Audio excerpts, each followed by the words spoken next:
Eu só fui feliz esse ano 2 vezes. Fragmentos de segundos, tá? Eu fui feliz quando o Igor Jesus abriu os braços pra mim lá contra o PSG e agora final de semana. Entendi. De resto, só tomei vareta. Tal. Que perdeu. Bota o quê? Claro, perdeu. Bota eliminou. Poupa tempo. Eliminou. Poupa tempo. Ai, meu Deus. Mas não é Botafogo e Fluminense, a semi da Copa do Brasil? Não, não é. Deixa de Ah, ser tá, entendi. ridículo, Não, Pedrosa. essa é Não, dúvida, não é. Benê. E o Alex Às Telles vezes- perdeu o pênalti. Exato. Às vezes o telespectador não tá ligado, entendeu? Ele não... Tá vendo? Ele é danado. A nossa é... audiência, ela é recorrente. Ela vai trocando, Deixa entendeu? ele. Ó, Rotativa. o Vasco de Lucas Pedrosa é o único carioca a jogar amanhã no Brasileirão no sábado. Todos os outros jogam no domingo e o Cruz Maltino, que vem de 2 derrotas seguidas, agora vai enfrentar o Juventude em casa, em São Januário. A gente vai ver um VT da preparação para esse jogo. Na volta, a gente vai comentar, Rodô. Vamos relembrar quem vai voltar para a alegria de Lucas Pedrosa. Nuno Moreira, E Paulo Henrique. Paulo Henrique. Ótimo. Meio time, hein? Não? Errei?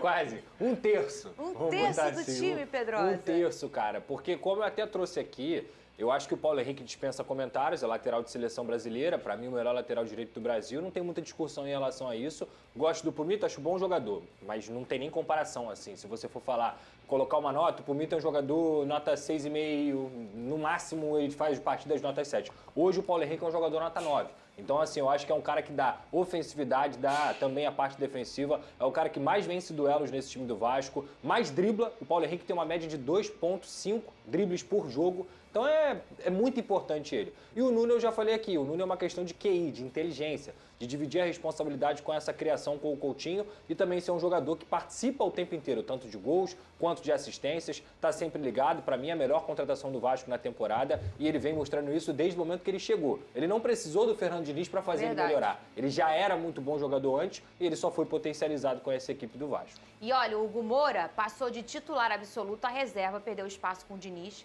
que tem preferido usar o Tietê. Segundo o GE, a prioridade para o Vasco em 2026 é contratar um volante. O Pedrosa trouxe aqui a opinião, e eu acho que é um consenso, né? Que o Tietê não foi muito bem no jogo contra o Botafogo, né? Ele não fez uma brilhante partida, não é o fim do mundo, mas é um banco ou não, o Vene Casagrande? Tietê, eu considero um bom reserva. Mas você faria essa mudança hoje? Não, hoje não. Eu acho que assim, né? embora ele tenha ido muito mal mesmo no clássico contra o Botafogo, mas assim, não dá pra você tirar um jogador porque ele foi muito mal. Então, o Diniz seria até incoerente, porque o Hugo Moura foi mal em várias partidas e ele não tirou. O João Vitor, na época zagueiro, foi mal em várias partidas e ele não tirou. Duvido ele fazer o mesmo, ele fazer isso agora com o Tietê. Eu não faria isso. Mas assim, trazendo aí a informação que o Vasco busca volante, já podemos dizer que a contratação do Thiago Mendes então não deu certo. Porque o Vasco contratou esse jogador e até o momento o jogador não performou. Eu não acho errado buscar um volante, muito pelo contrário. Mas aí a diretoria precisa entender quais são as características e pensar no lado físico, porque não adianta você errar novamente como errou com o Thiago Mendes. O que muda do Vasco contra o Botafogo para esse jogo, você acha, Pedrosa? E eu estendo a você essa questão do Tietê também. A gente tem que lembrar o torcedor para aquietar o coração, né? Às vezes o cara não jogou bem uma partida, mas tá tudo bem. Às vezes ele também não tá num bom dia aqui, a gente fala mais groselha, nosso dia não tá mas muito não é legal, uma, são o programa duas, não é três. tão animado, enfim. Contra o São Paulo também não jogou nada. A gente tá todo dia assim, é normal. Você faria o quê? O que você acha que o Diniz vai fazer? Eu faria o que eu acho que o Diniz vai fazer. O quê? Manter o Tietê. Porque não dá pra gente ficar analisando o que é um coletivo forte, que vinha muito bem anteriormente, por causa de 1, 2 jogos. Eu acho que o futebol ele é muito ingrato muitas vezes. Então, para pensar que o Vasco vai enfrentar o Juventude de Thiago Carpini, que está lutando contra o rebaixamento e que, obviamente, vai querer montar um sistema defensivo muito forte. É melhor você ter um jogador construtor no meio ou é melhor você ter um jogador destruidor? É melhor você ter um jogador construtor porque o Vasco vai ficar com a bola. Então eu prefiro continuar com o Tietê para essa partida pelo menos. Talvez para outros momentos você coloque o Hugo Moura e o Barros porque ele vai te dar mais combatividade, vai te dar mais consistência nesse meio e você perde também uma possibilidade do Coutinho, do Ryan, ou seja lá quem for jogar lá na frente, de ficar marcando também com muita veemência.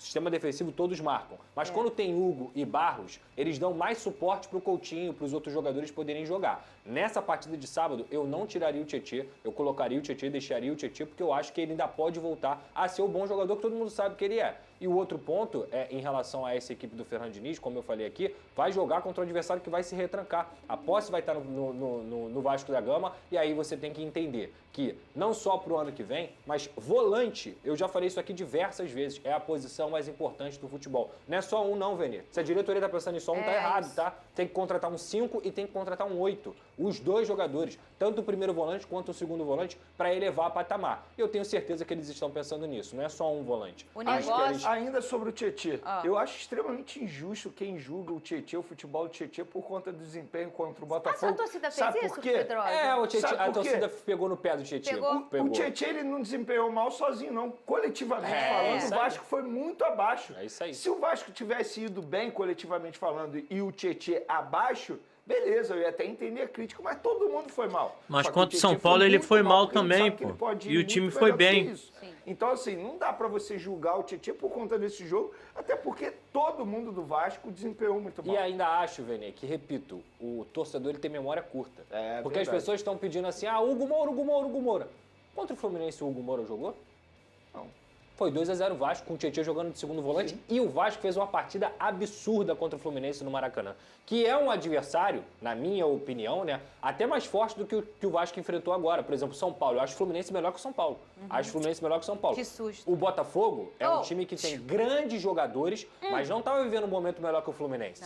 Não estava. É que o Botafogo realmente fez uma partidaça. Mas o que eu quero dizer aqui é, não adianta, gente, pegar um jogador para Cristo, caso ele não esteja realmente comprometendo individualmente, que foi uma coisa que muitos jogadores do Vasco fizeram durante o ano, não vai fazer sentido. É o coletivo, é o sistema. E o Vasco inteiro, tirando o Léo Jardim, o Carlos Cuesta e o Robert Renan, foi mal contra o Botafogo. Ontem, eu até esqueci de mencionar isso, a gente debateu aqui sobre o Matheus França. Ele pode ser o reserva, sabe de quem? Do próprio Nuno.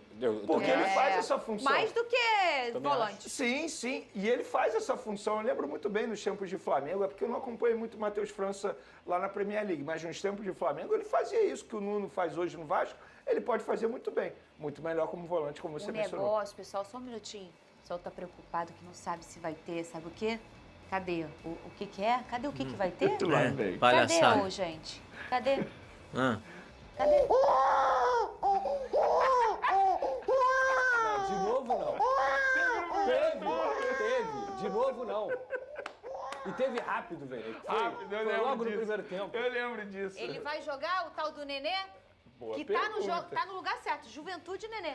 Imagina. Ele vai jogar o Nenê, Vai não. mais velho do Brasil? Eu espero que não. Eu Fernanda. espero que não, disse Lucas Pedrosa. Ô, Pedrosa, tem jogador convocado? Tem. Quem? Carlos Andrés Gomes e Carlos Cuesta. 2 jogadores que vieram pro Vasco. E isso é muito legal da gente trazer aqui. Quando o Fernando Diniz, eu já falei isso aqui, já trouxe essa informação e vou trazer de novo.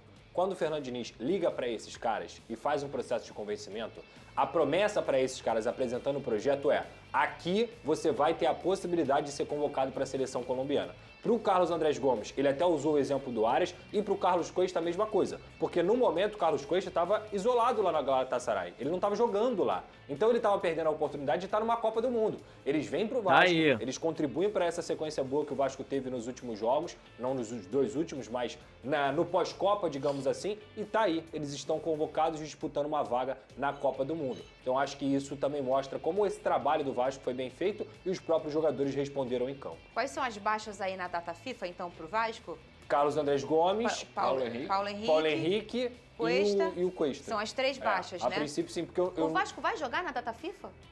Cara, Não, eu é acho o Flamengo, O Flamengo, o Fluminense, Palmeiras, Fluminense. o Santos. Mas assim, tem que ver o dia do jogo do Vasco pós-data FIFA. Ó, o jogo contra... Que aí depende também da logística dos atletas, né? Eu posso estar errado, mas aqui... Porque a data FIFA aqui no Brasil é fajuta. O que me aparece aqui é que o Vasco, aliás, a Colômbia joga um amistoso contra a Austrália no dia 14 de novembro, às 10 horas da noite. Data FIFA ainda. Aonde? Às 10 horas da noite. Não sei onde, só vi aqui a partida. Se for na Austrália, por isso que eu lascou, hein? perguntei, exatamente. Se for na E aí Austrália... depende Não, do dia eu acho do que não é jogo. na Austrália, não. Depende Não do deve dia ser. do Vou procurar jogo aqui. do Vasco pós-data FIFA. É, Vene Casagrande, bebe muito ZQ, entendeu? Aquele outro ali, ó, nem se fala. O outro, terça-feira, tava não sei o que de Djalminha. Só trabalho. Falei, Um olha abraço pro só. Djalminha, meu parceiro. Quem dorme com morcego acorda. De cabeça pra baixo. Fala, Pedro. Só pra trazer a informação, eles vão pra Flórida, esses Sim. amistosos vão ser nos Estados Unidos. No dia 15, a Colômbia enfrenta a Nova Zelândia e no dia 17 enfrenta a Nigéria, tá? Então há a possibilidade deles desfalcarem o Vasco, sim. Mas o Vasco geralmente faz também a logística de voo fretado. Então, se precisar, se eles forem liberados, ou alguma coisa acontecer, deles não serem utilizados e tal, depende muito da minutagem deles também. O Vasco ia fazer essa logística lá pro outro lado do mundo com o Paulo Henrique, imagina com eles aqui nos Estados Unidos. E foi o que você falou, não dá pra lamentar, porque foi uma troca até pelo Lógico. jogador. E a gente fala até pelo ser humano também, né, Não, Pedro? eu acho muito importante, cara. Assim, gente, recusar convocação é só se for o último dos últimos dos casos. Eu digo o torcedor bravo. Mas aí o torcedor, Né? ele não consegue pensar que é o seguinte, isso Você valoriza o lembra jogador. quem fez isso, né? Recusar a convocação? O Gerson, eu sei. Na época de Tite, por conta disso, o Tite parou de convocá-lo. E ele perdeu a vaga dele. Sim, eu acho uma loucura. Convocação, o jogador ele é valorizado, o jogador fica mais feliz, ele fica mais animado, ele fica mais empolgado. Tem muito jogador que volta da seleção e muita gente acha que volta mal e tudo mais. Às vezes acontece, mas não é porque ele foi pra seleção. É porque às vezes o cara joga mal e faz parte, cara. Eu acho que tratar jogador como máquina é a pior coisa que a gente pode fazer. Inclusive, isso é contrato. Todo jogador tem lá uma cláusulazinha, ó, se você for convocado para a seleção, Sim. você ganha um bônus. Sim. Cai um dinheiro ali. Daqui a né? pouco. Rapaziada, poucas informações, né? A confirmação do retorno do Paulo Henrique, do Nuno, alguma movimentação ali, né? Na briga pelo meio de campo, se o Tietê ou o próprio Thiago Mendes vem surgindo aí com a possibilidade. Hugo Moura ficou um pouco atrás depois daquela expulsão contra o Fortaleza, vem perdendo um pouco de espaço. Ele que era um cara aí de confiança do Diniz, parece que o Diniz ficou chateado com aquela expulsão.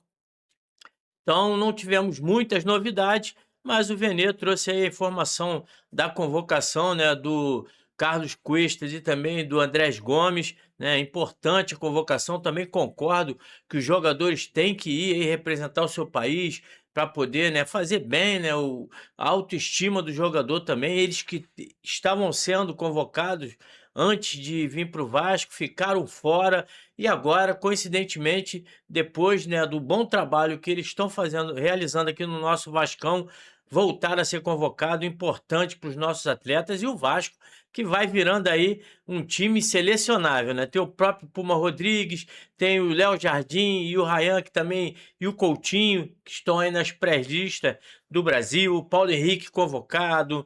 Então, o Vasco vem montando aí um bom elenco. Diga aqui o comentário aqui que você acha da convocação dos dois colombianos, se eles realmente mereciam essa convocação e caso eles não consigam voltar a tempo de jogar pelo Vasco no Campeonato Brasileiro, quem vocês colocariam nas vagas dos colombianos? Valeu? Curta, comente, compartilhe, ajude o canal a crescer aqui no YouTube com a sua inscrição para poder ajudar a gente cada vez mais. Valeu? Um grande abraço a todos, saudações vascaína. Fui!